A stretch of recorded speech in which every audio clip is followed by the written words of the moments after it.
Good evening, everyone, and welcome to the iRacing Today radio show for April the 24th, 2014.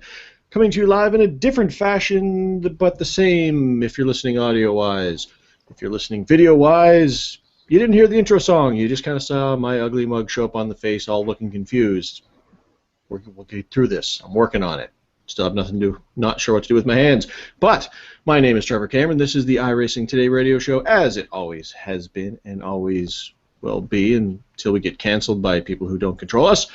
My name is, of course, Trevor Cameron, as I already said, and up here in the booth with me, I have Mr. Chad Dalton. How are you doing tonight, Mr. Chad? I am doing great, and I don't move my hands all around. That's excellent. You should. I don't know why, but it's probably a good idea. I talk with my mouth. I do not talk with my hands. Oh, okay. Well, fair enough. I have a tendency to do both, just because, I don't know, I'm part whatever ethnicity does that. I know French people do it, and I'm not French. But anyway, this is, of course, the iRacing Today radio show. We're trying something a little bit different. If you're listening on the audio, you're all like, hey, nothing's different. What are you guys talking about? Why you guys seem all confused? Well, that's because nothing's different for you guys. But as we mentioned in the past, we've been doing the last couple shows we've been doing live on YouTube. And we have decided to, I did a couple things for the first two shows, and that was just me playing with some different video things going on, and we decided to do something a little bit different. We're using the Google Hangouts this time, so Chad can get in on the action. He can be all like, hey, there's that other guy. So, and then when Chad talks, such as right now, hi. Sorry, his face shows up. Technology. Woohoo! Google Hangouts. It's what's up. Yeah, it may be a good idea, maybe a bad idea. I don't know, but we're trying, we're iterating, we're evolving. I would like to say. You really need to tie your hands to the back of the chair. I'll just drink a cool, refreshing Coca-Cola, such as the Coca-Cola drivers. No, this episode of the iRacing Today radio show is brought to you by that, right there. So, no need to say any more. Indeed, but back to the actual show. Of course, it's a big week in iRacing. It is build week. The new build is out, and we're in the middle of week 13 and all the wonderful mayhem that it may or may not cause. Who are we kidding? It causes. So we got lots to talk about on that front, and a couple other little tidbits of news and stuff, but mostly just build stuff. Chad's got some racing experiences. Trevor does not, because Trevor, if you are watching on the YouTubes, or, the YouTubes, you can see I'm in a wonderful hotel room. There's more than one. Well, okay. There should be. I mean, there's a lot of tubes. As far as I understand, the internet is just a series of tubes that information just goes into and out of. Mm-hmm. Yeah, I'm not a magician, so I don't know, but that's what I understand. So, okay. This is, like I said, haven't had much chance to race. I certainly haven't tried the new build yet. It's not even installed on my computer unless somebody snuck into my house and installed it while I was away. I did. No, that was creepy. Very thoughtful of me. No, stay away from my house and my family. I didn't harm them. They're fine. Also, helping a brother out, man. So I'd be ready to go when I got home. Yeah. Also, this is apparently, so I'm being told by our statistician. We have one of those? I don't know. That this is our 50th show, although it says sort of. I'm not sure what that means. Chad, do you want to chime in here? It means that it's 49 of us actually doing this together, but the 50 comes from where you did the transition episode. The bridge episode, that's what it was called. Okay. So technically we're 50. I'll take it. Are you drinking a Coke? So, yes, sir. Wow, thanks for not getting me one. Did you not hear my diatribe about the Coke family of drivers and all that stuff? I went into the whole Dr. Pepper thing, so I was not really paying attention. Next week I'm just going to have a bunch of stuff off the side. So, Coke, and then you'll have a bag of Skittles off the side. Yes, I need to bring me some Skittles next week. It's like, yeah, huh, you know what? You know what helps me out when I'm trying to do a radio show? Boom. Interstate batteries. There's a battery for everything. uh, and also, as you know, we've mentioned on the YouTube thing, we've got Chad joining in on the video fun, which, you know, I have no idea how well the video is going. I'm on hotel internet. For all I know, I could be doing the old jitter robot thing here and all blurry and whatnot. I don't know. Hopefully it's working out pretty good. And let's see, we've got our track of the week as well, which is Atlanta Motor Speedway. We'd be talking about Richmond if we hadn't already, and for reasons that will become clear a little bit later on. And we've got our car of the week as well, which is the late model, otherwise known as the Monte Carlo SS. And our rookie tip of the week, which was provided through a member of the iRacing service who provided a pretty dang cool tip, which we're going to pass on to you guys so you can enjoy the wisdom that comes with it. By the way, I've been told that the video feed is good, but that you do need to stop moving your hands. Because it's affecting the video? It's distracting, apparently. Well, it's who I am. If my beard is not distracting enough, then the hands... I don't know what to do with my hands right now. I don't know what to do with my hands. I'm going to move them into the microphone. Anyways. What are you doing? I was quoting a scene from a movie. Oh, I see. But... Pay attention. Yes, sir. Moving into the news segment, however, which is presenter. I was so ready all day to say that. I was so ready to make sure that I did not mess up iRacerstuff.com like I have in the past, and I'm pumped up. I'm going to do this. I'm going to do this. I didn't even get to the name. So the news segment is presented by iRacerstuff.com. Go check that out. It's good stuff. You know, iRacer stuff. And it's good. And our news of the week is the new build is here. Woo! There we go. Okay. There's some fanfare. Yeah. Sorry. Yeah, that pretty much dominates the news. So, anyways, moving right along to the track of the week now. The news of the week is the new build's out. Go play it. Yeah.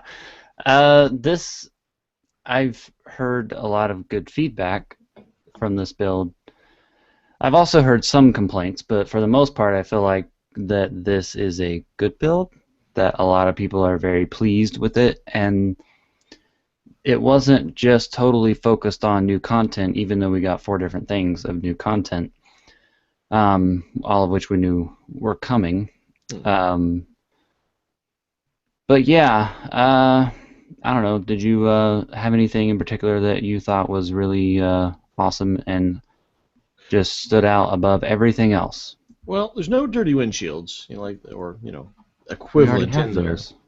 Well, I know, but that's code for a feature that seems small that jumps out at me and says, "Hey, you know what? That's pretty cool." You know what?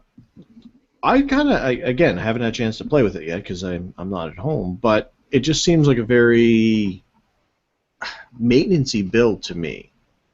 I mean, obviously there's the new content, and that's great, but a lot of it's just little tweaks and little adjustments, and I don't know. It just nothing really wowed me on here.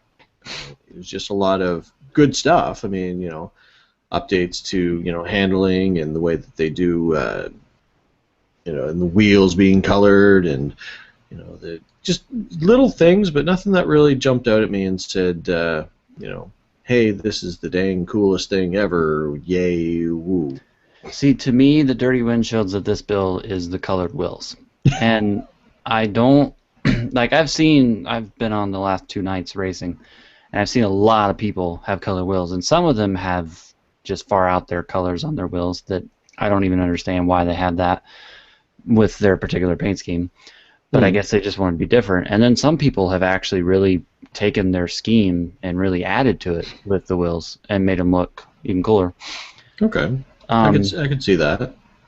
with my cars being all white, I tried the three main colors that I have are just like our show, white, red, and black, and um, so I was curious to try all three, but I kind of had an idea that white would look the best. Hmm. But I tried all three, and black looked horrible. Red looked pretty decent, but I was like, well, white looks good. But on like the lower graphic settings, like I was doing all this on my laptop because I had just finished painting the custom car and was checking it out Right. for the Toyota. And then looking at the white on my laptop with the low graphics, it didn't look all that great. But once I got on my actual iRacing computer, the one that I race on, that has really good graphics card, really good frames per second, and all that stuff, it looks awesome. Like, I mean, I sat there and just stared. Like, I froze the replay and just stared at the car because it looks so cool with the white wheels and the white car. So, I mean, if you're one of those people who likes to match up your paint scheme stuff like I do, then this is kind of the dirty windshields of this build to me, because it really does add to your car. And I'm glad that they did it. So you'll have to go home and maybe play with yours with yellow or red or something and see what it looks like. Yeah, I mean, it's one of those things where, I mean, it hasn't been there in the past, but you see a lot of the cars out there, in quote-unquote real life, but the actual cup cars, a lot of times they'll have a different scheme on the wheel, and it does kind of add to everything. So I mean, is it something that is it just another layer that you have to paint in there, or is that something that you pick from the website? I haven't obviously had a chance to play with it. It's on the website when you go, and it's only on the, let's see, I'll read this. These are the cars that you can do it on: the BMW Z4 GT3, the Chevy Impala Class B, Chevy Impala COT, car tomorrow, the old car of yesterday, the Chevy National Impala, the Chevy Silverado, the Chevy SS Gen 6, Ford Fusion Gen 6, Ford Mustang Class B, McLaren MP4, the rough, all four of the rough cars, the super late model, and then the Toyota Gen 6 are the cars you can do the color wheels on. And if you go to the members website and you go to the painting your cars tab, you have where you can paint your car, and then you have where you can paint your car number, and then the next tab is paint the wheel. And you can make it whatever color you want to make it. So I've already got the idea that when October comes around, which is obviously pink month, I'm going to paint my car numbers pink and my wheels pink, since the rest of my car, there's not really... My car is, for those of you that have never seen it, is solid white. So it's not like I've got lines that I could paint pink, for October. So I will revert to doing the wheels and the number, which is going to look cool. Yeah, excellent. And I'm pretty sure that October, is that the official title of it? Pink Month? No, but I just decided to say pink month because it's fun. The other thing that we had mentioned several occasions before is the user interface within the sim being able to be moved. Because obviously in the past, at least for those of us who have been a part of iRacing for any length of time, know that the black boxes, or let's see, the virtual mirror, the flags that pop up when there's some kind of flag that needs to pop up, messages and stuff like that have all been in a set position, and you were not allowed to move them. That changed with this build to where, which we already knew this was coming, but we didn't know it was coming now. Right. So you can do that now with the replay and the driving screens. And I played with this more today when I got on, and since I have triple screens, I turned on the setting that says Drive UI Full Screen, where you can use all three of your screens and not just be forced to the center monitor, which I quickly discovered that I didn't like, because the things that I wanted to see we're like way off to the left or way off to the right. I was going to say, it sounds like a good idea in practice. 'Cause it's like, man, I got all the screen real estate to work with, so Yeah, let's just put stuff over here. And it's like, oh, wait, I don't want to look at my right window to find out what the split time is. exactly. The one thing that I might do is, and I'm gonna play with this some more. Is I might take that little bitty black box in the top right, which does your frames per second and your latency and all that stuff, and I usually leave that off because it's distracting for me. But what I may do is turn it back on all the time, but then put it in the far right corner, because then it's out of my line of sight when I'm just sitting there driving. And if I need to glance and be like, hey, what's my frames per second, I can do it. But today I did that, and I turned it on and had it in the far right corner, and I found myself like continually looking over there while I was driving, so I probably will just leave it off. What's that little black box doing? What's it doing? What's it doing? Hey, what are you doing? Creeping me out over there. But yeah, that's why, like, for those of you that have ever seen my YouTube videos, you'll notice that, like, I turn off all of that stuff when I'm racing because it's just distracting. And you don't have that stuff in a real car either, so, and I'm kind of a realism guy, so I always have that stuff off. But that is beside the point. The point is now you can move it, and you can move it wherever you want to. And there's also a setting that I played with today that is really neat, that you can literally force everything to be moved. So, like, what do you mean? Like the I have voice a chat. dashboard on the ceiling, and I've got. No, not that. That's the one thing that bums me, is that the cockpit mirror cannot be moved.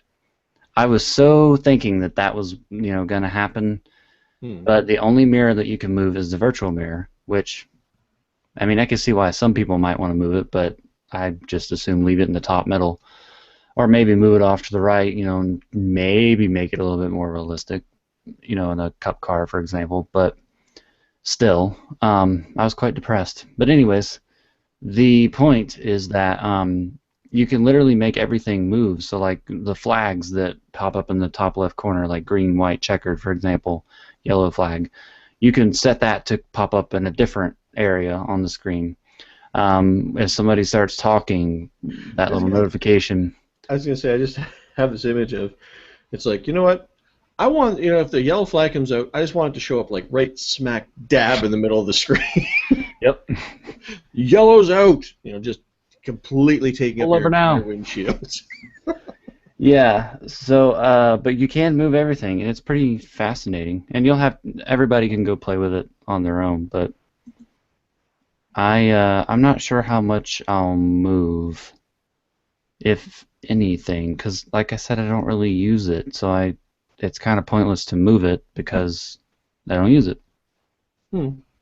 But I'm certainly sure that it'll provide something for somebody to get. There's people who want to just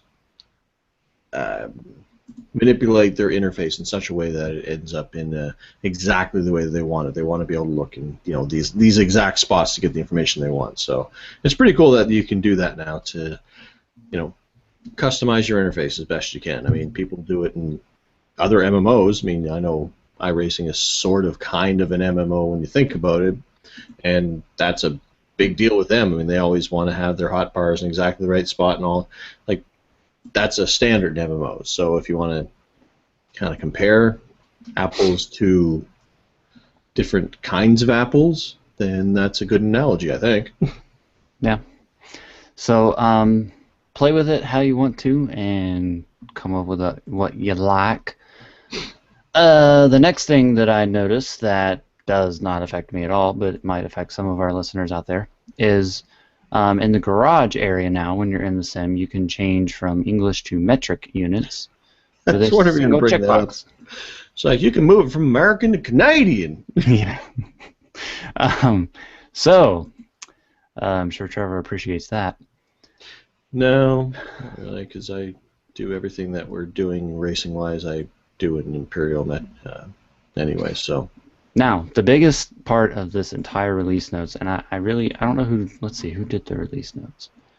Grant Reeve. Okay, I'm very disappointed in Grant Reeve for not doing this. He put Toyota Camry now available for purchase, and it's not in ginormous font and bold letters. Well, I can't believe you said that so calmly. Like, Well, yeah, and, Toyota I'm being Camry, videoed. for I don't want to purchase. embarrass myself. But like, come on, that's huge. And that car looks sweet. Not gonna lie. And Yeah, love the dashboard. yeah, I was looking at some of the videos and or the pictures and whatnot, and that dashboard does look pretty dang cool. I'll admit that. But The thing that makes me happy about it, and some other fellow people out there who might have triple screen monitors and use the correct field of view for their setup will respect what I'm about to say, is that like in the Ford Fusion and the Chevy SS Gen 6 cars, you can't see the dashboard at all hmm because of the way the field of view is, and there's not really anything you can do about it. You could move your camera down, I guess, because they have that option, but then you kind of take yourself out of where you would correctly be sitting in the car, I guess. And it kind of makes you sit lower, and I don't know, I just don't like that. So as a result, I have to use that Z1 SimWheel dashboard thing, which is fine and great and dandy, and that works great. But in the Toyota, man, that thing is like right there. I mean, yeah, it is right in your eyesight. You cannot miss it. well, see, and that's the thing. See, that's what I've had to do is in order to see the dashboard and stuff, I don't race with the wheel on. I mean, that I I don't either. have to turn it off because, and it's one of those things I wouldn't mind having it there because quote unquote realism, even though it's turning on its own. But anyway, but it completely blocks a dash, so you can't see your gauges, which is kind of important. Yeah, I haven't raced with the wheel on since I got on the sim. The main reason why is because I found it distracting, but also because of the dashboard. And again, I'm kind of doing the realism thing, and I'm holding the steering wheel in my hand, so I don't need to see one Right. on the screen. Fair enough. But anyways, so love the Toyota, very awesome car, and I even had the Toyota Racing Twitter people tweet me because I'm pretty sure that I annoyed the heck out of them with all my tweets about how excited I was. But let me go find the tweet. Man, But you're all like, man, it's it's not real. yeah. But I put up a tweet last night that said, finally tried the new iRacing build tonight, loads of fun, really liking the Toyota Racing Camry. And I mentioned their Twitter, and then they responded and said, the Joe Gibbs Racing dash is pretty cool, isn't it? Because, of course, that's what Kyle Busch and Denny Hamlin run in their Toyotas in real life. So that's where the dash comes from, in case you were curious. I did not know that. Mm-hmm. Matt Kenseth doesn't drive it. He's an old man. He needs a flat dash. How old is good? Matt Kenseth's an old man. He's what? It's 40-something. Dude. That's old. I'm right here. I can hear you. No, you're not. You're not right here. I can't touch you. Creepy. I can see you. I was going to say, now, as I'm much as watching you. as much as you mock me for my movement of hands while I'm talking, I swing back and forth, I know. yeah, you just can't sit still, man. I know. I rock back and forth. I do this with all these office chairs. It's one of those office chairs. I do that all the time. At work, I'll just be sitting there. Woo, woo, woo. Gotta have some fun. Maybe that. You know what? I'm beginning to rethink this whole video era of our show. I mean, we were great. We're an audio. Your idea. See us. I know. But so the next car that was also available for purchase was the BMW Z4 GT3, which I should have actually gone out and test drove, but I did not. And I'm quite disappointed with that because I've heard some good feedback on this car as well. And it looks beastly. I mean, it looks like a car that you would just love driving. But that's just me.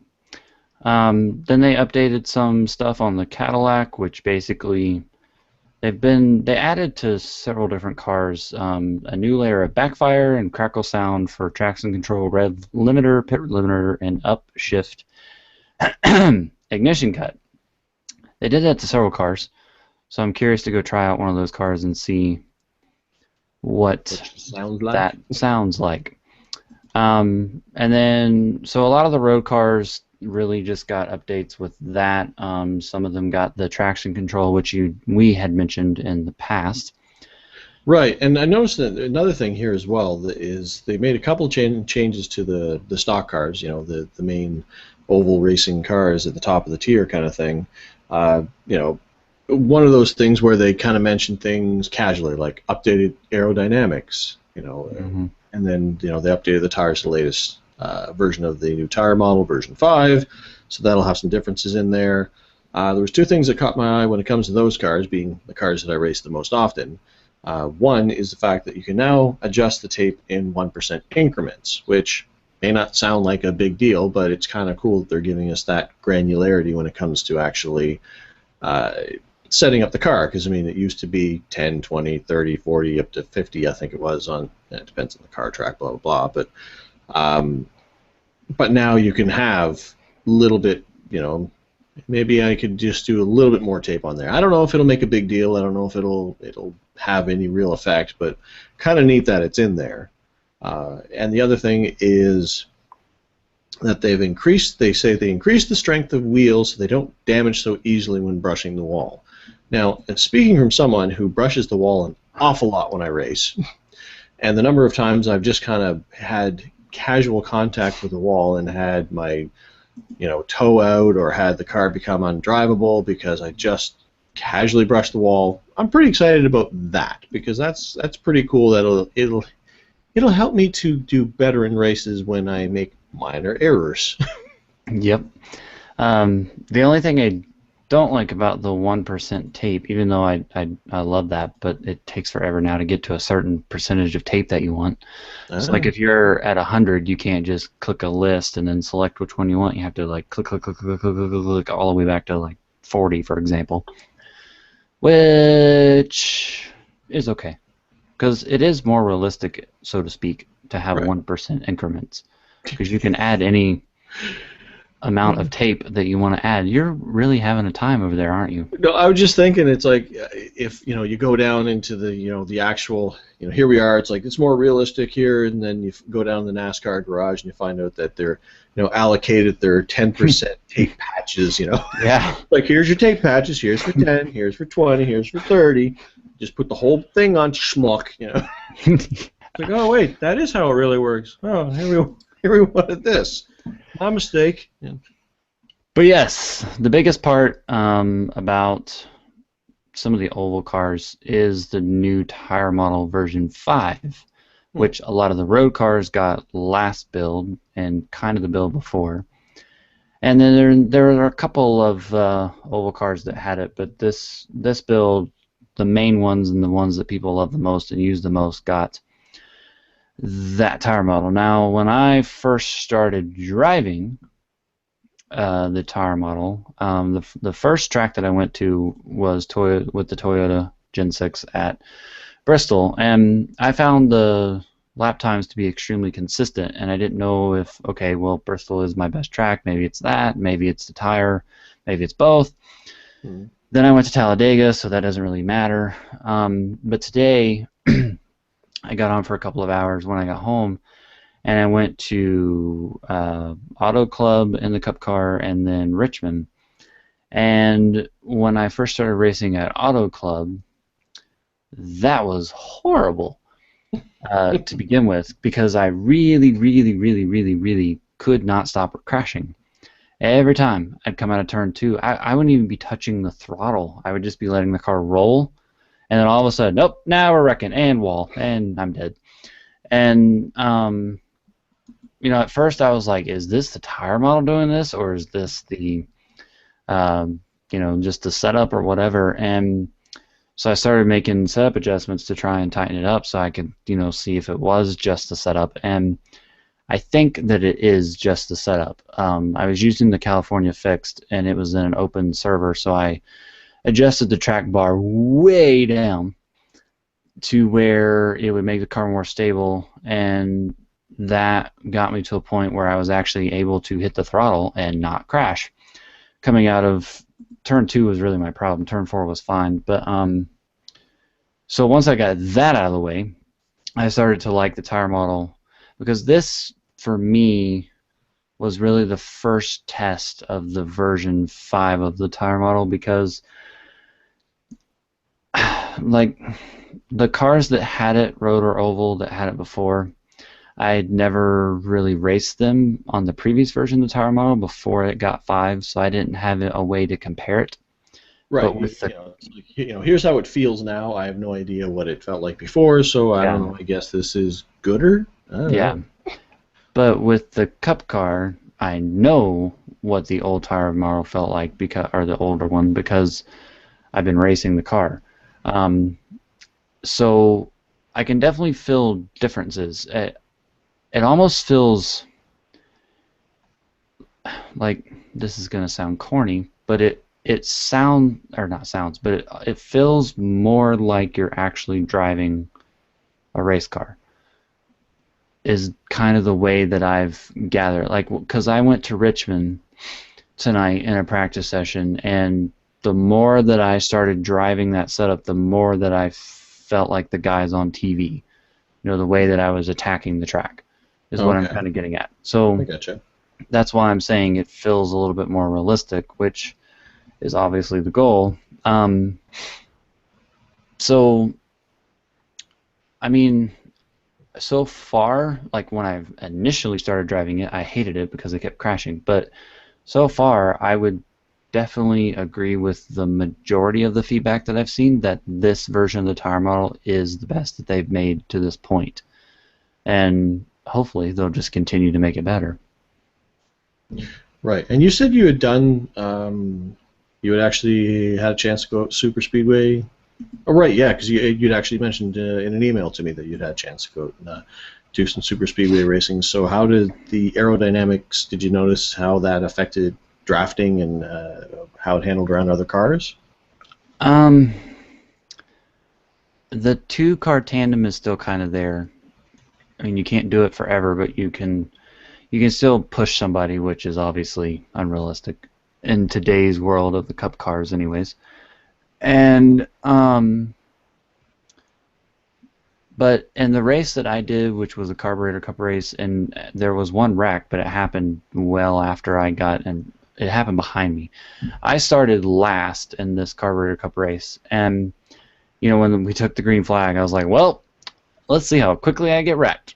And but actually, I went from 22nd, and then by lap 5, I was in the lead, and that was basically, I mean, nobody was tandeming me. That was just me making moves, and I pretty much just went to the outside, which is another thing, because the outside never really works all that great. But Right. I made moves to the inside, and I went back to the outside, and I flew right up to the front on my own, essentially.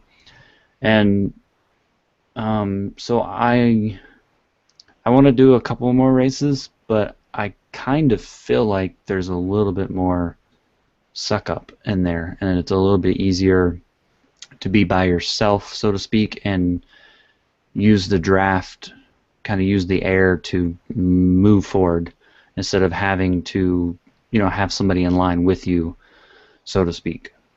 Which is more realistic to what we actually have nowadays, because I mean that's kind of what the guys do. I mean, they're not, like I said, you can't really tandem anymore, and it's more about the draft. But people are, going from front to back just by making their moves. Seeing the air, as I believe Dale Earnhardt used to say. Where you could just find those places, and here's where I'm going to be able to gain a little bit of speed, and then making the move. So that's pretty cool. I mean, somebody who enjoys super speedway racing on the sim, I can't wait to get home and actually give that a shot. Now, you know me, I love the air, the way the air works in the draft, and I love to side draft, as you know. Mm-hmm. Sometimes I side draft really close with you just because it's fun. But that was kind of what I was doing as I went up through the field. I was using other cars to move forward, but not, I wasn't hitting them or knocking them out of the way. I was using their air, essentially, and that has always been what I've enjoyed about super speedway racing. And so the more that iRacing adds that, the more fun I'm gonna have. And like, honestly, if I get in a field full of drivers who I mean, obviously they can crash, but who are clean enough that the odds of us crashing are very low. I'm probably just going to go to the front and then go back to the back and then go back to the front and then go back to the back, like the whole race, just because it's fun, to do that. And if it only takes 4 or 5 laps to do it, then might as well give yourself something to do. Well, I mean, the object of the game is enjoying yourself. So if it's like, hey, you know what? I won the race and I passed 75 cars. I passed 1,000 cars. It was so cool. How did you pass 1,000 cars? Because I went to the front, then I went to the back, then I went to the front, then I went to the back. I did that like 98 times. I'm sure 98 is 1,000. Yeah, the math works out. Yeah, exactly. I'm good at math. But yes, I don't know if it's different than the last build so far as the draft goes, but it does seem to be a little bit easier to suck up than the last build. It's been 2 months since I did a plate race, but just in the one that I did yesterday, that was fun. Like I was actually surprised, to be honest, that I got to the front as quick as I did, because it was just kind of like, wow, I mean, I was dead last on the grid, and then 5 laps later was leading, and then led all the way until coming out of the turn 4 for the checkers when everybody split me, and I kind of got stuck in the middle, and I finished 3rd. But it was fun. Like, it made me want to go do another one, and I almost did one tonight, but then I decided to do the more serious side of my racing, the non-super speedway stuff, and get a feel for the tire model. Right. From my own knowledge, and then also to help have something to talk about tonight. Cool.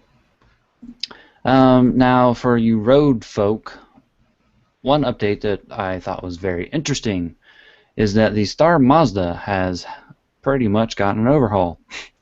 Yeah, you look through Star Mazda, it's like updated. So we've got an overhaul of the car physics, updated to the newest tire model, version 5, aerodynamics updated, suspension geometry updated, engine, gear ratios, brake system to use pressure-based bias. Now has 4-way adjustable shocks, and then they reduced the jack dropping speed so that it doesn't damage the car, because that would stink. Yeah, and that See, line. Now actually, you're twirling just like me. That line actually appeared. Well, not as much. Yeah, this is a gentle rocking. So this is my ex-sailor coming in. See, I'm just getting my sea legs. So Yeah. you're almost spinning. You'd spin around if you didn't have I'm earbuds practicing. in. So. Well, I probably still could. I'm practicing my spinning out. See, I'm trying to do it now when I'm not driving, so that when I am driving, I don't do it. See, when I'm at home, I'm in my Obutto, and that doesn't spin, so I don't have this problem. See, but you can't sit in one of these chairs and not have it want to spin. Yeah, that's like the whole goal of the chair. I was going to say that line about the slowing the jack drop to reduce the chance of damaging the cars that hit the ground. I know that's something that, like I said, it appears on several of the road cars, open wheel road cars there, and I know that I've heard people who have mentioned that, specifically IndyCar, I've heard it on, where they've gone in, they've said, they were in there, they go in the pits, and they get their stop done, they drop down, and all of a sudden the car is just mangled, like it won't drive anymore. Like, it's like, well, that would be a bummer. I mean, I guess technically sometimes things go wrong in the pits, but that's a bit extreme. Yeah, that is definitely unrealistic. It's like, here we go, and drop jack, and oh, wait, sorry. Oh, would you look at that? Well, that stinks for you. Now, of course, obviously, the other 2 pieces of content were Circuit of the Americas, which I have not tried yet, and Lucas Oil Raceway, which I did try in the super late model, and that's a cool track. Although I had no idea what I was doing because I didn't know where the preferred line was. So I was just kind of motoring around in my own little world there just to check it out. But there is one thing that I thought was interesting, and it's currently only on 2 tracks.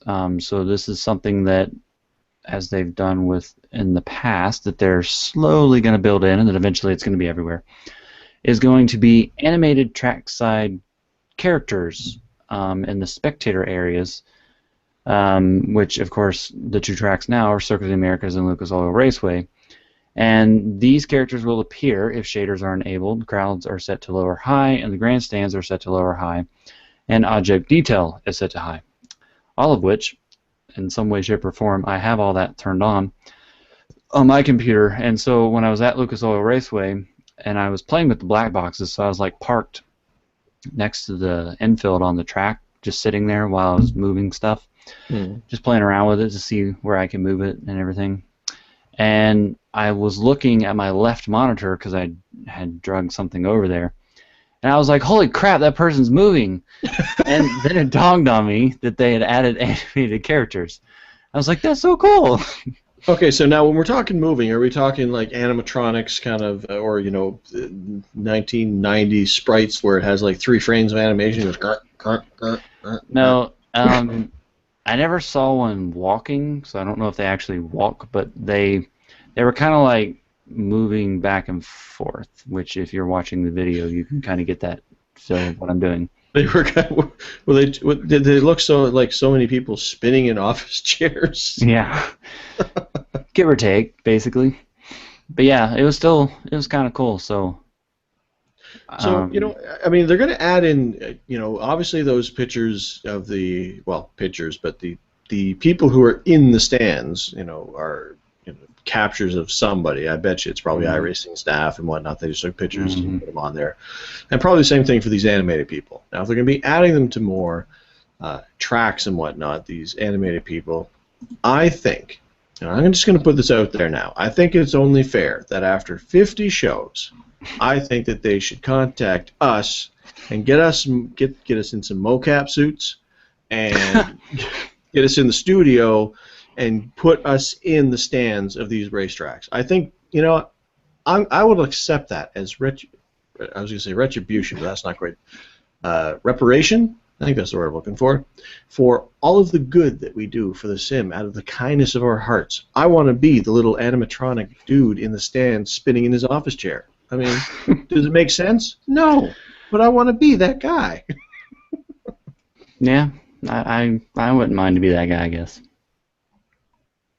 So that's not as excited as you are, because you were waving your arms like it was going out of style. But it excites me. I live, breathe, and eat. Well, I don't really eat video games, but it's part of my makeup. It's part of who I am. So if I could be in a video game, especially one that I talk about on a weekly basis, yeah, that's hand-wavingly exciting. Hand-wavingly exciting. And you know what else is hand-wavingly exciting? Apparently on the Williams Toyota F131, otherwise known as the F1 car, apparently the heaving spring preload limit has been increased from 3.5 millimeters to 5 millimeters. I mean, that's insanity. I don't know how that affects anything, but that just stuck out to me as like, wow, that's pretty specific. Yeah, it is pretty specific. But yes, the rest of this stuff is mostly, like you said earlier, maintenance type stuff, fixing little bugs, and they've got another bug to fix on the update coming out on Monday, I think, that the black boxes suddenly are much larger black boxes, and that is quite annoying. Oh. I mean, they really are. Like, it's annoying. And I'm somebody who doesn't use the black boxes a whole lot, except for the various obvious stuff that I need to, like pit stop stuff. And I noticed right away that they were much bigger, and there was a lot of extra black space for no reason. Like, it's not like there was stuff that was going to be filling up that extra black space. It's just extra black space for no reason. And I was like, well, that's annoying. And then our teammate Andy Small said that it was a bug. So apparently, hopefully, anyways, that's going to be fixed, because I'm really not going to use black boxes now if we're going to have to look at them like that. Because that's kind of annoying, at least for me. Here is your relative time. The guy behind you is gated. You need to go faster. It's the pedal on the right. And then, of course, New Hampshire Motor Speedway, that one stuck out at me as well. Fixed an issue where a car would visually sink into the surface in Turn 2 and Turns 3 and 4. A little bit creepy. Man, here we go. And Like, I'm going down. he's a submarine. It's like we're now prepared to go underneath the asphalt. Right, engaging, going underneath the asphalt. And 3, 2, 1, and we are underneath the asphalt. Good launch there today, guys. Dive, dive, dive. Well, and it's funny. I wonder if they fixed this one. And when the first, well, so far the only league race that I've had a chance to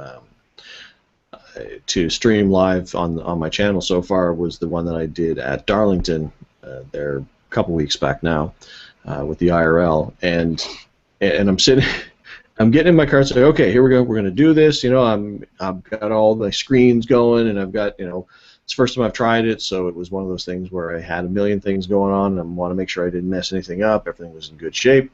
So I grid, and it's like, okay, here we go. And, you know, I'm kind of explaining, here's my strategy for the race and whatnot. And I got that bug where the car just slowly starts rotating. Yep.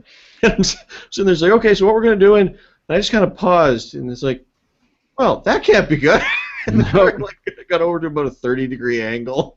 It's like, well, yeah, somehow I can just imagine, like, you know, if that bug was, you know, brought to its full completion there. You're just sitting on the grid, car just flips on its roof before you even get started. It's like, oh, this can't be good. It's like, okay, and we're getting ready to go, and he's down. And we've already got somebody out of the race. Yeah, that happened to me when I gridded for the RCRO race at Bristol. And I was talking to a couple of people on TeamSpeak, and I gridded, and I was sitting there and just waiting, you know.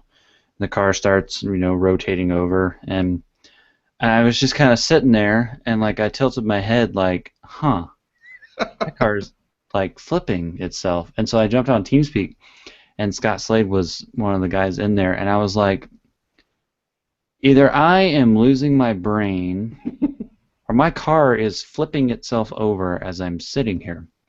And he came over and he was like, yeah, my car's doing it too.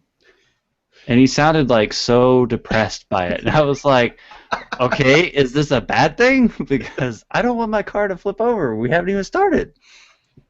The wheels work better when they're touching the road surface.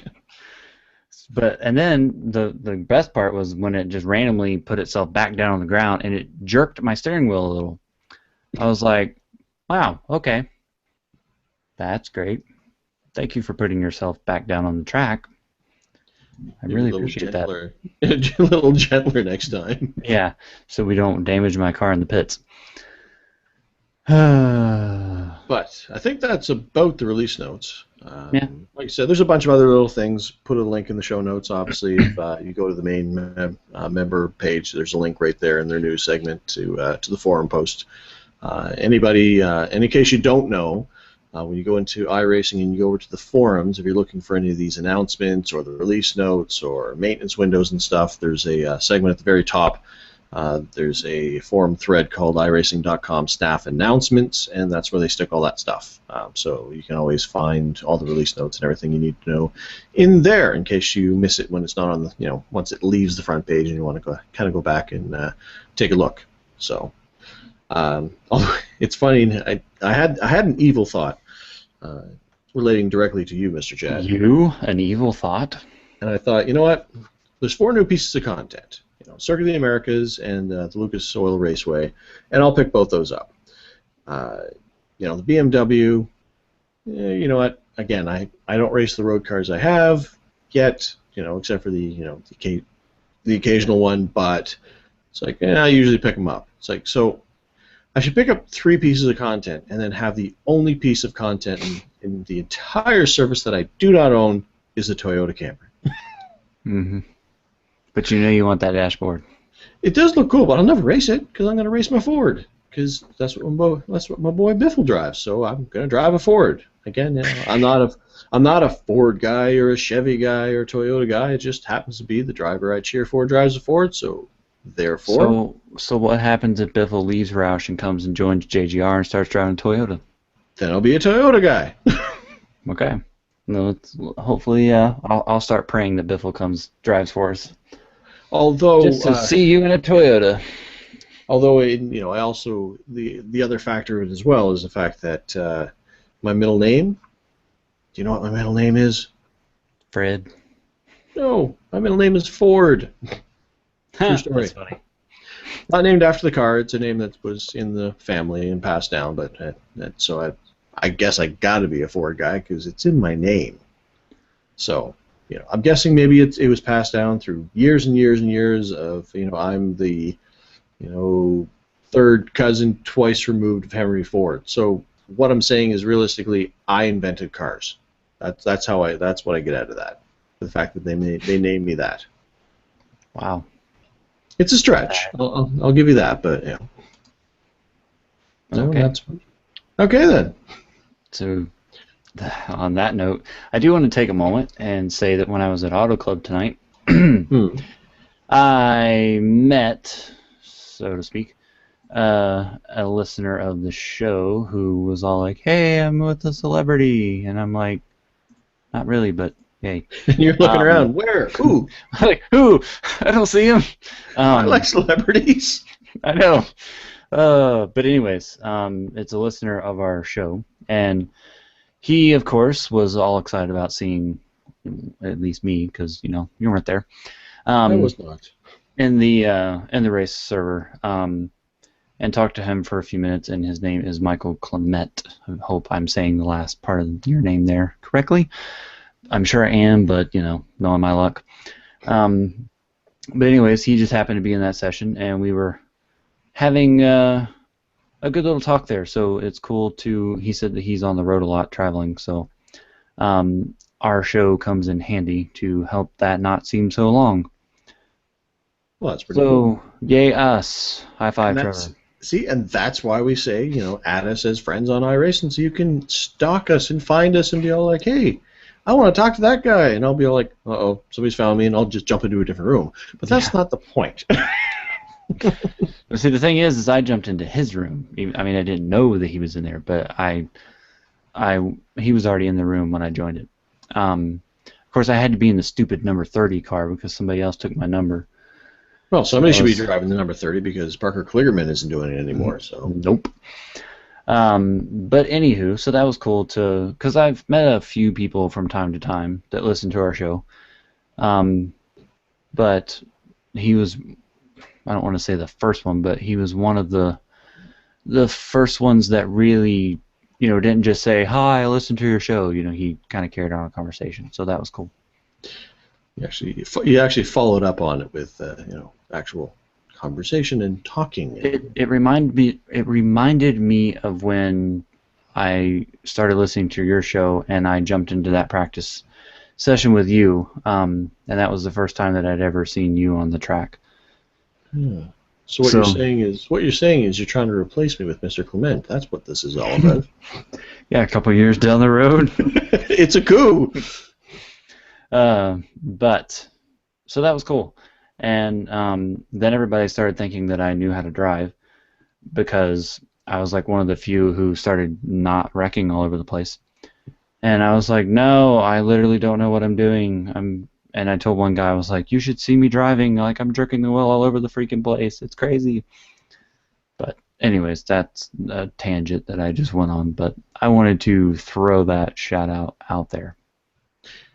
Excellent. So, speaking of racing, were you at the Atlanta Motor Speedway when you did that? No. I know you weren't. You were at Auto Club. Liar. But I don't know how that makes you a liar, but anyways. Yeah, I really don't get that at all. But the Atlanta Motor Speedway is the track that we're going to be talking about this week, being Oval Week. So Atlanta, it's in Hampton, Georgia, the United States of America, down in the south. It is a 1.54 mile, not a 1.5 mile track. No siree, Bob. This is 1.54 miles.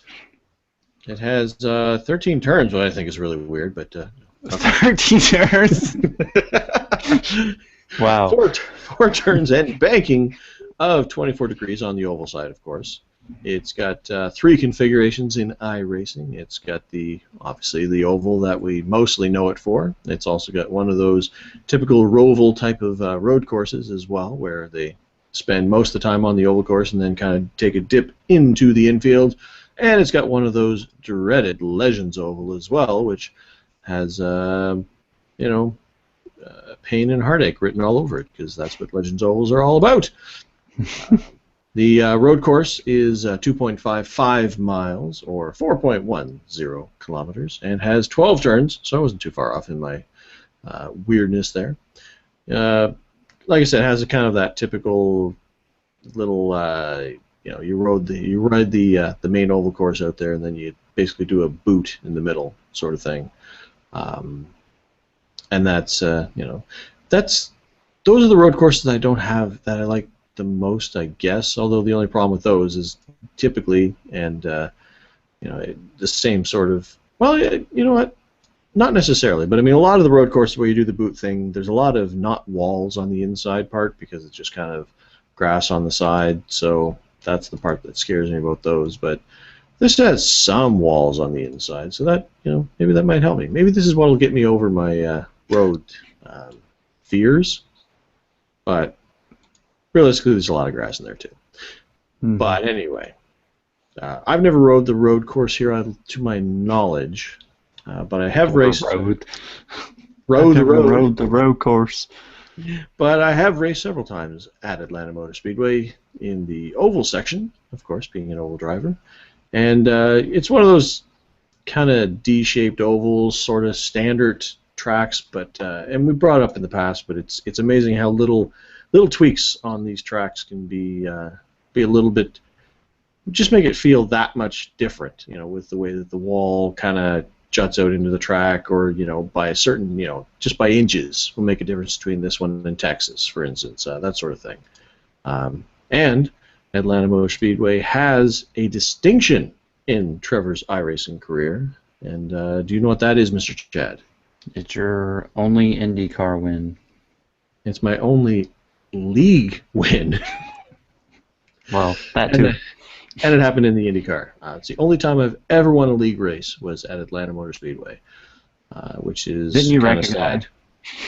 I did not wreck a guy. I had a partner in crime in that. Mm-hmm. In that I was a guy. Yeah, a guy was racing up through there and basically came up and took out all the leaders, and I just kind of sailed on to victory. Hey, take him any way you can get him. Well, and that's that. I've said it before, but the only way that I win races is if everybody else crashes out. Well, case in point. Okay, not everybody was crashed out at that point in time, but all the people who were faster than me were crashed out. So, well, congratulations on your one league win. Yeah, that was. Congratulations is well overdue. It was 3 years ago, I think. Yeah, but I didn't really know you back then. No. Not really. This is one of my favorite tracks to race because it's slick and it's fast, and like we talked about how, and I mean I don't remember when it was, but we talked about Charlotte one day on the show, and we talked about how Charlotte and Texas and Atlanta are all shaped the same way, same banking, all that stuff, but they're all different. Mm-hmm. And this track is the only one that I really compare to one of the other two, and I compare it in ways to Texas, even though Texas is still much different.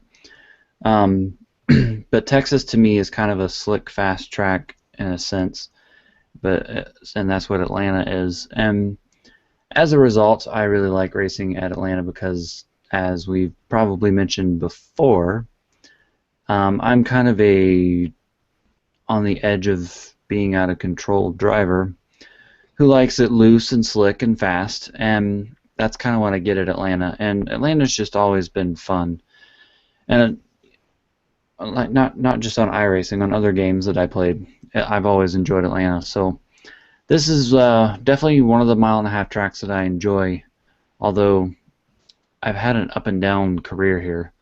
Half the time I end up wrecked by lap 20, then the other half the time I have really good runs and get good finishes. So it's kind of like, it rains or it pours.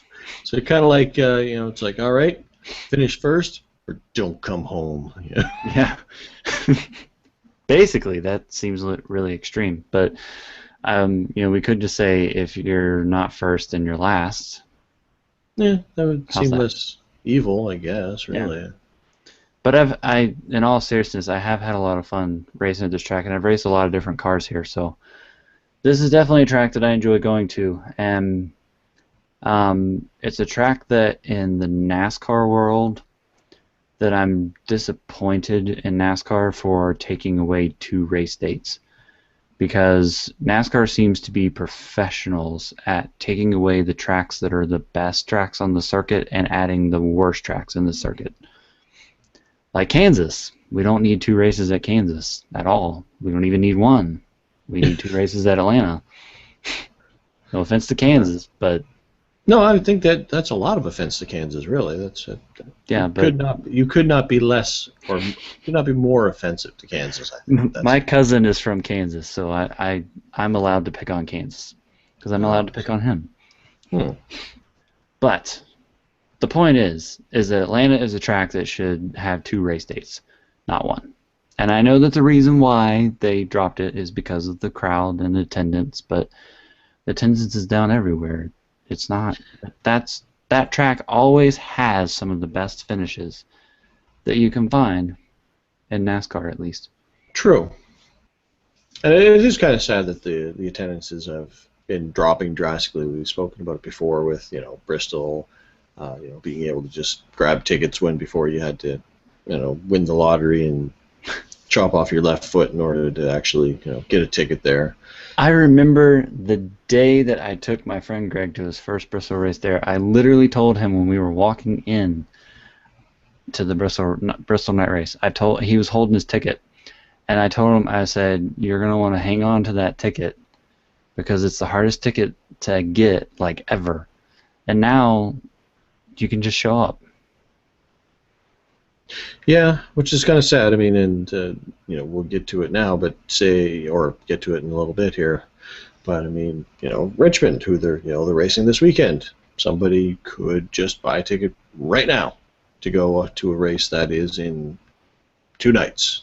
Yep, 48 hours. When before it used to be, kind of a big deal. Richmond was another track that used to sell out all the time, and they had to add grandstands in there because they couldn't fit everybody in. But well, that was a tangent. That was a sad tangent. But yes, Atlanta is definitely a fun track, and it's one of those tracks that if you're an oval guy, or even if you don't do much oval stuff, it's kind of a fun track. It's not. I don't know if technical is the right word, but like Charlotte, I find very precise. You've got to be very up on the wheel, focused, hitting your marks. Atlanta, you can kind of like dirt track it through the turns, and it's okay. That's kind of the way that I feel, at least with myself at Atlanta. I feel like I can drive off into the corner and almost die and still be super fast. Whereas at Charlotte, I die. I see. So, moving on from Atlanta and you dying while dirt tracking to a car that I've actually driven, believe it or not, at Atlanta. Wow, kind of fun. I would say the purists would hate you on that one because yeah, I know that car has no business being out on a track that's larger than 1/3 of a mile. But that, of course, is the Chevy Monte Carlo SS, which is now basically referred to as the Class D late model, or the not as Howard, the not unsuper late model. Yeah. The step down from the super late model, but the original late model to iRacing, anyways, is probably a better way to put it. This is a car that, as most people probably on iRacing will know, is very popular, and I'm sure will only continue to get popular with the new tire model version 5. But this is a car that obviously Trevor and I have talked about before, that we've spent a lot of time in over at the Short Track Pro Cup. That was kind of the main league that we participated in with this car.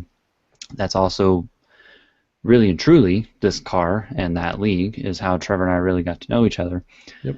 So I spent a lot of time in this car, and I remember still back when I was first beginning my journey in the iRacing sim back in like February, March, April-ish of 2010, so 4 years ago now.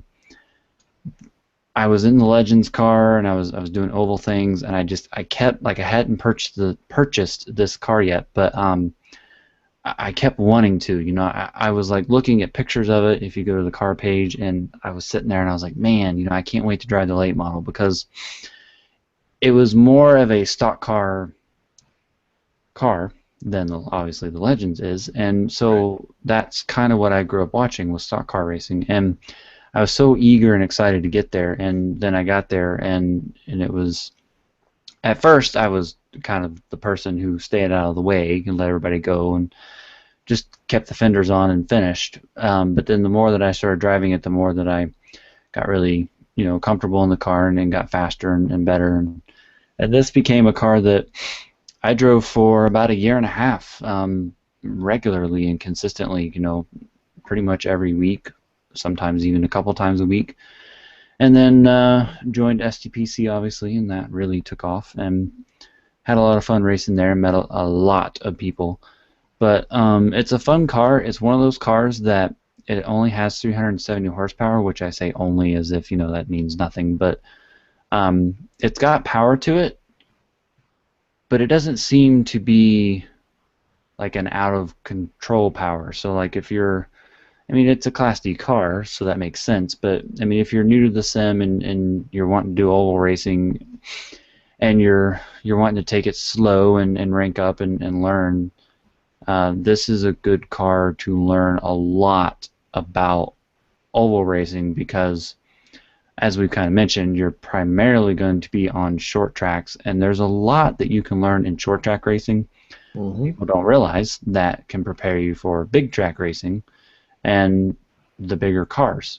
So this car can be very key, in my opinion, and I'm speaking from experience, to your future successes, so to speak, and in quotes, on iRacing, because it's a good car to learn oval racing with, in my opinion. Absolutely, and you've mentioned it in the past, or while you were talking there, that this is a car that we both spent a lot of time in. In actual fact, looking back at my order history, this was the first car that I actually purchased in iRacing. On top of, you get started, you have the Legends, the SRF, and the Solstice, I think, are what you start with. But the Chevy Monte Carlo SS, i.e. the late model, is the first car that I actually purchased when I was on the service way back in, when was this? This was 2009. I bought this car. And if you look at, there is on my if you see any of the messages that I have in the forum, I have a signature down there, which is one of those pieces of code that I put in there for my signature from Live Race Stats, and it kind of has my iRating on road and oval, and my ranking and stuff, and it tells you also the vehicle that you got, basically how you earned that particular iRating, what you've raced the most at, that affected that iRating. And it's still, even though I've done a bunch of racing now and a bunch of other cars, I'm mostly racing the Nationwide, the Cup car, the Silverado now, for the vehicle on the oval side, it still says late model. Like, that is how much I raced that car before I moved on to anything else. And like you said, it's a good car to learn a lot about oval racing, because because you're racing on those short tracks, you're really learning to wheel that car, and it's also a car that, because it's short track, and I've always kind of struggled with short tracks because you turn so much. It's as silly as that may sound, but it's one of those things where the larger tracks I have more success with, because I have more time to not be in traffic. Late model is a good car to learn how have some power. Like you're past the legends, you know, you're kind of moved on to that next stage, and you learn really how to handle a car that has some good oomph to it, some good power to it. But you're going to be in traffic a lot of the time because you're on those short tracks, and it's a good car to learn how to do various lines, stay out of the way of traffic, learn how to pass and stuff like that. So it's definitely a great stepping stone if you're going to be moving on to the other oval cars in the service. Yes, absolutely. Well spoke. So that is the late model, and of course. You can always check out various leagues and stuff, such as Short Track Pro Cup, which I believe is still operating. As far as I know, I haven't raced there for a little bit now, but last time I checked, which is only a couple months back, they were still racing over there. So they were I know I learned a lot over there, for sure, when it came to racing that late model car. Because they still have a website, so I say something good's happening. And there are several drivers in there who actually race, you know, late models in real life who race in that league, and they were good. Yep. Well, they're still good, but you know, they were the guys that week in, week out, you'd know that was your benchmark, that was the rabbit you were chasing, was those guys, to make sure that you know, because they knew what they were doing. You know, the Jeremy Davis, John Michael Chinettes, you know, they were the guys who knew what they were doing behind the wheel of that car, and they had a blast, and it was a blast trying to chase them down, or in my case, being lapped by them and trying to stay out of the way. Don't give John Michael Chenette any credit. But he's a good driver. Oh, come on. But yes, I mean, I do agree. There are a lot of good drivers there, and their website is stprocup.com if you want to go race with them, if you're getting into that late model stuff. So they would be a good lead to check out, because there are a lot of good guys there, and just in general, like, forget skill, just good guys in general. Yep. So, anywho, I don't know. What should we talk about now? Well, I mean, we've kind of touched on a little bit of your racing experiences. Anything you want to add on that we haven't actually kind of casually brushed on anyway? Because we kind of talked about some of the stuff you were doing with the build and whatnot. Have you actually raced an actual race in the last week? No, I haven't been on for several weeks, but I'll be back this coming Monday, provided nothing crazy happens. And we're going to Talladega, so that ought to be good. I'm going to try and see if maybe I can, convince one of my IRTM teammates to be a spotter, but they don't seem to be very easy to convince.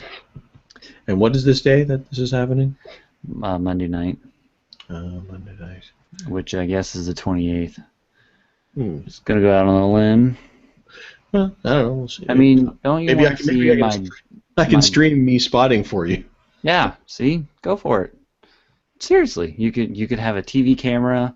You could make it like what DirecTV used to do. For those of you out there that have had DirecTV, they used to have something called DirecTV Hot Pass. They took it away, jerks. But and what they would do, for those of you that never got to see it, they would follow a driver for the week. This was primarily in NASCAR.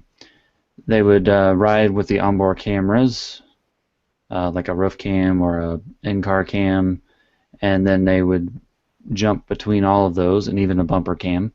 They would jump between all three of those throughout the race, and then they would play the audio between the driver and the crew, and the crew chief and the spotter, and it was like really cool, and it was free. Like, you didn't have to pay any additional for the service. It was really cool. So you should do that. Make it our own little hot pass for Talladega, and it's Talladega. I mean, it's not like there's going to be nothing to talk about. True enough. Not like you're going to be sitting there, okay, you're clear, the next car is like 5 seconds behind you. This is going to be really boring for the next 5 minutes for the people watching. See, you know what? I don't know that I have the confidence to spot for you in the way that you race super speedway races, because I'll be all like, I don't know, you kind of sort of maybe clear, and you'll be all like, if there's a hole, I'm going, boom, done. You'd be maybe ahead of me. Maybe we could talk Andy into being the spotter and you just being the camera guy. I'll just be the commentator. Yeah, Be like, now, here he is driving into the first turn. Andy's giving him precise instructions. It's not golf. I know. Golfers clap. No, but seriously, that would be fun. And then people could watch, and everybody would be like, hey, sweet, Super Speedway Racing. True. And then watch you go out there and win. Or die trying. No, actually, it's funny. In the Carburetor Cup race, I've jokingly told a lot of people that if I ever get the Toyota on iRacing, I'm going to start winning races because I've been holding back driving the Chevy and the Ford because I don't want to give them any love. Right. But of course, I'm kidding about that. But so when I did that Carburetor Cup race yesterday, which was the first race, even though it's unofficial, but it was the first race in the Toyota. Part of the reason why I went from dead last to first in 5 laps was because I was determined to get to the front because I was in the Toyota. So yeah, the RCRL races are usually very clean at the super speedways. So I mean, I don't know where I'll qualify, but it could be very entertaining to stream. It really could. Indeed. And I can't stream because I have 3 screens and stuff. But I know somebody. I'm the streaming guy now, so yeah, I've got this fascination with it. So you should stream me on Monday. There's billions of people now that are going to listen to this show, and they're going to be like, hey, I'm going to tune in on Monday night, and I'm going to watch them stream. It's going to be awesome. We'll see. Speaking, we need to have a contest. I thought about this today when I went for a run.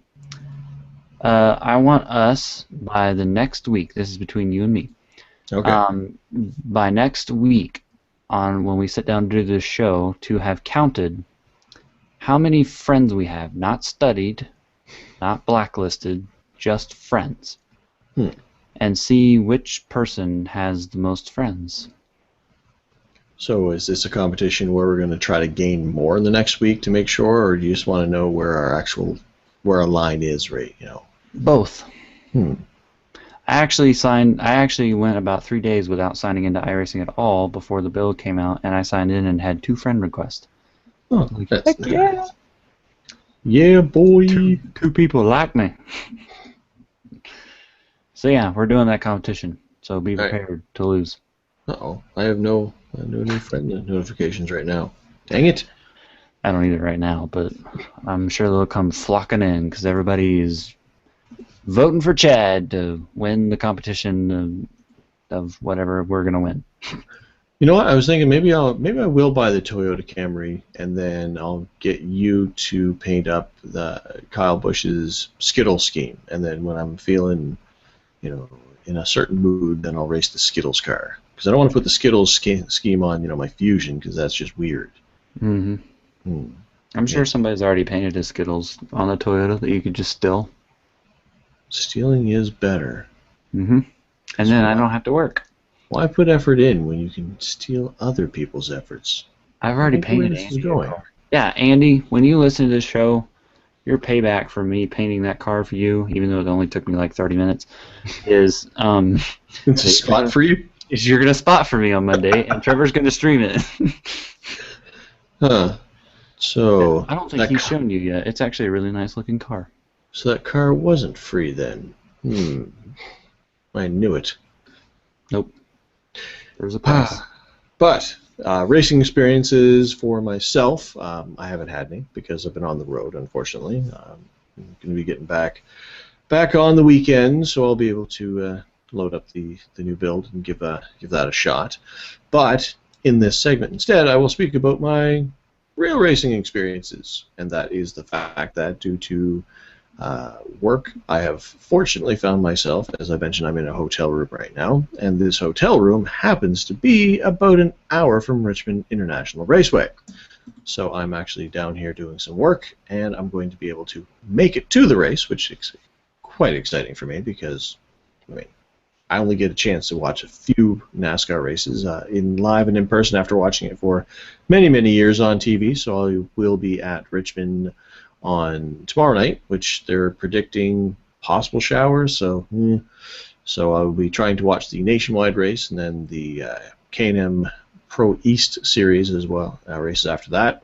if I get off work early enough, I'll be watching the qualifying, and then I'll be over there again on Saturday to walk the track and all. I mean, they're opening up apparently the entire track. I've been was out on the track at Dover, and they only do the front stretch. Apparently, they're opening the entire track, so you can walk that. So I'll be at least getting 3/4 of a mile of walking in that day, but I'm pretty sure it'll be much more than that because I'll be getting there nice and early before the race and walking around and all that good stuff. So, and then watching obviously the sprint car race or sprint cup car racing there at during the evening. So I'm pretty pumped about that because I haven't obviously seen a race at Richmond. There'll be 3 NASCAR tracks that I've had a chance to go watch a race at. So pretty excited about that. So if there happen to be any fans out there, my friend Greg just texted me and said it's going to rain. Yeah, thanks, Greg. If Greg says it's going to rain, might as well just not go. No. So if there's any fans out there, you can feel free to stalk me. I mean, apparently feel free to stalk you. Wow. I don't know that I would phrase it that way. But my intention is to be racing watching from up. You're gonna race. Well, I mean. So if I see the 16 car suddenly smash into the wall, I know that that's not really Greg. That's you. Every corner, scrape. Yeah, that's Trevor. Well, but iRacing said that my wheel would be stronger. It's like, man, this thing's damaged. They lied to me. Yeah. But I am going to be up in the Commonwealth Tower, I believe, is where I'm going to be buying my tickets at, which I've been told are basically the premier seats that you're going to want to get in there, unless you're one of the suites and stuff. But so I'm going to be up in that tower. So I will be the one guy with the Greg Biffle hat on. That should be easy to pick out. You know what's funny is that every time that you've made this joke about how you're the one Greg Biffle person, I see more. I've noticed how I should say it. More Greg Biffle fans like every time I go to a race. See, like I used to never notice them, and now all of a sudden it's like I'm the one Greg Biffle fan, and now I see like 20 Greg Biffle fans. See, it's my army. I'm influencing the people. I'm bringing the people to Greg. So, but if the Greg Biffle fan or hat doesn't tip it off, then the wonderful beard probably will. Because I bet you I'll be the only one with a Greg Biffle hat and this beard. Yep, odds are pretty good. So anyway, I'm pretty excited about that, and my intention is to take some videos and whatnot of when I'm out there on the track. I mean, there's no point in taking videos like, here's a video of me really, really far away from the cars, even though when you're actually watching it, it feels like you're on top of the track from my experiences at Dover and Martinsville. But I know videos from that perspective always usually kind of suck. But I'll be taking some videos when I'm out there walking around on the track and stuff. I'm gonna sign the start-finish line with our web address, www.iRacing Today Radio wishes Greg Biffle. Hopefully I'll figure out where they're going to put the camera, because they always have that camera that looks down on the start-finish line across it. So I'll have to figure out where that's going to be and try to find the proper white square to write it on, and see if we can get millions of people to visit the website. It's like, man, there's a website on. I got to go there. I don't know what that is, but I want. The TV told me to. It's good marketing. See? Very impressed. So if someone who says he's not a businessman. If I end up taking some videos and stuff of my my journey, NASCAR fanatic, visiting this particular track for the first time, then I'll put them up on my YouTube page if I figure out how to get them off my phone and do that, because I'm not technically sound when it comes to YouTube, but I can make videos happen live. But so anyway, over on my webpage or my channel, Rat Face Productions is where I'll have that stuff up there. So hopefully I'll have some stuff for you guys to look at if you care about what it looks like for a guy being excited to be in a NASCAR race. You know what happened to me when I went to Richmond, the only time I've ever been to Richmond? It rained? Nope. Almost got run over by a person on a moped while I was in the infield, and guess who the person was? You've told me this one before. Was it Denny Hamlin? Nope. Denny Hamlin does not wreck people. Oh, wow. Or run them over. It's somebody who has issues with wrecking. That's your big clue. Kurt Busch? Okay, you ready for another clue? They drive one of the brightest cars on the track. Danica Patrick? Yes. Ding, ding, ding. We have a winner. Literally almost got run over by Danica Patrick on a moped in the infield of Richmond Speedway. Not Well, even lying. Were you sitting in a parked car at the time? Because I hear she has trouble hitting parked cars. Wow, that's funny. No, I was walking to go check out, I guess, inspection, because it was at an IndyCar race. It was when she still drove for IndyCar. It's the last IndyCar race at Richmond, actually, and which was quite depressing. But I was going to check out inspection and started walking across what I guess had been formed as a road, because everything down there is pavement, but still. And there was a truck there, and I walked out into the open. And right as I started doing it, this moped came flying right in front of me, scared the crap out of me, and I had to back up in order to not get hit by it. Literally, I'm just not. You guys might be laughing, but this is serious. And then when I, realized what was going on and realized that I was not laying on the ground crying, I looked, and it was Danica, and then they had just let out of the driver's meeting, and she literally almost hit me. Like I was probably 2 feet away from getting run over by her. That would have been a great story to tell. Yeah. So, how was the race, Chad? Well, it was not that great because I was in the hospital because I got run over by Danica Patrick. And normally she reserves that right for people on the track, but yeah. But she just couldn't contain herself that day. She had to do it before she got out on the track. Fun time. Fun time.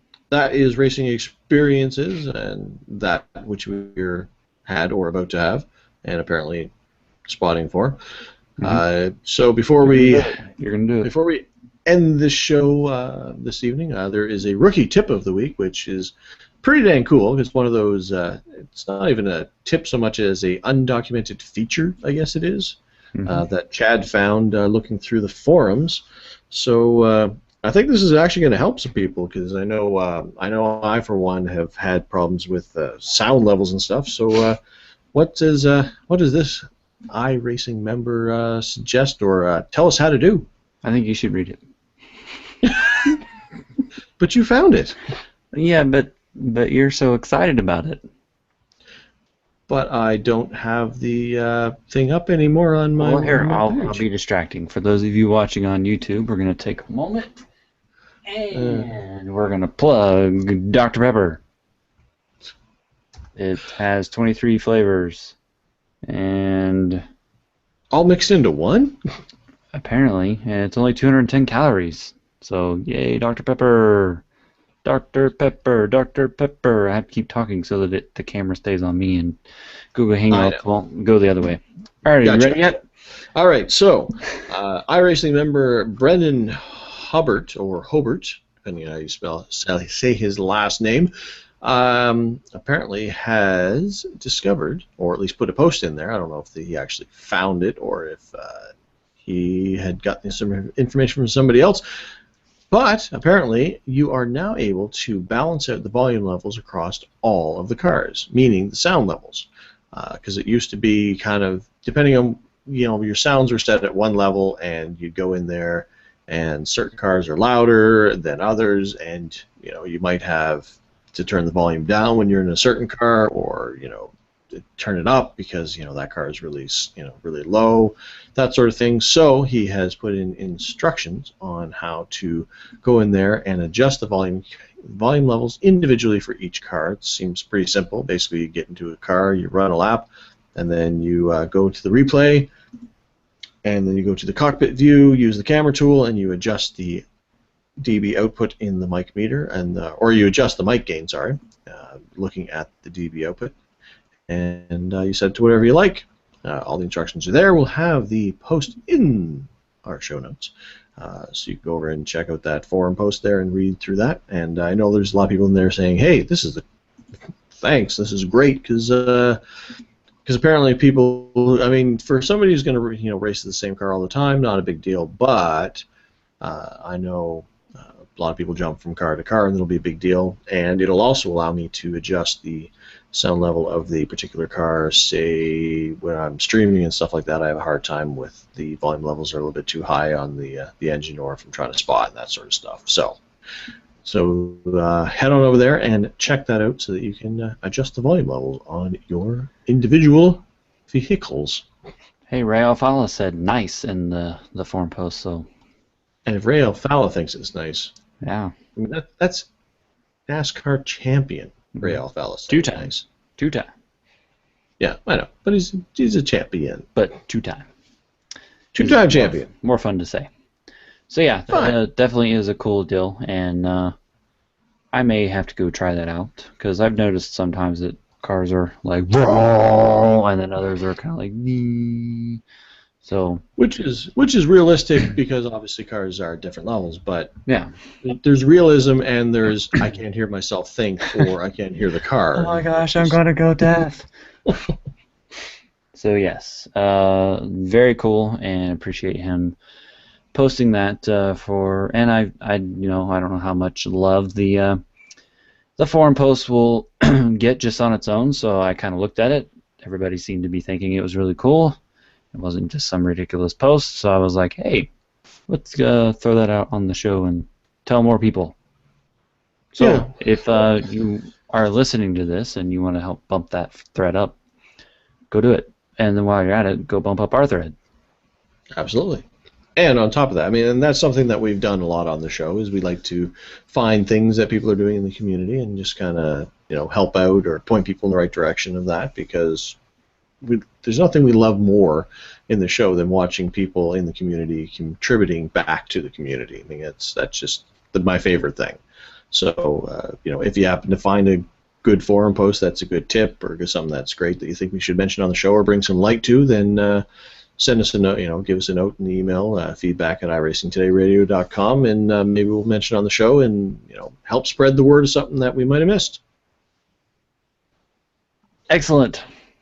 But we are running into the over an hour and a half here this evening, so I think it is definitely time to end this show and let everybody back to their lives, their racing, their commuting, their whatever it is they happen to be doing while listening to the show.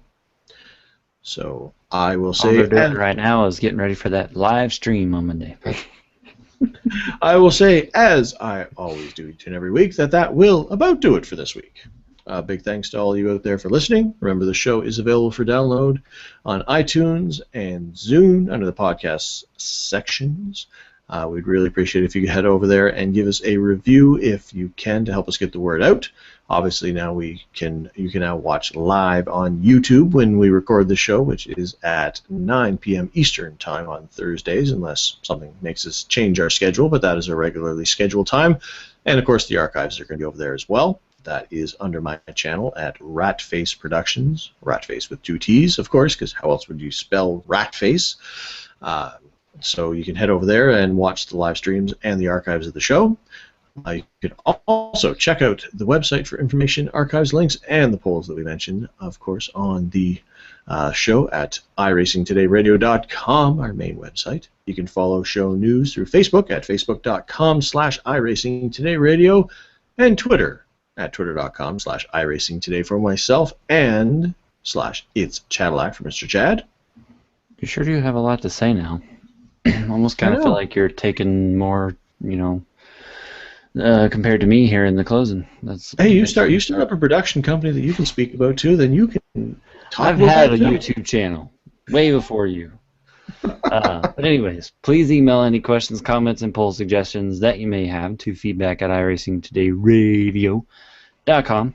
And of course, feel free to add myself and Trevor as friends, mostly just me, so I can win our little competition. Over at iRacing.com and the members website. But until next week, ladies and gentlemen, remember that the race is rarely won in the first corner, but it is often lost there. Good night, everybody.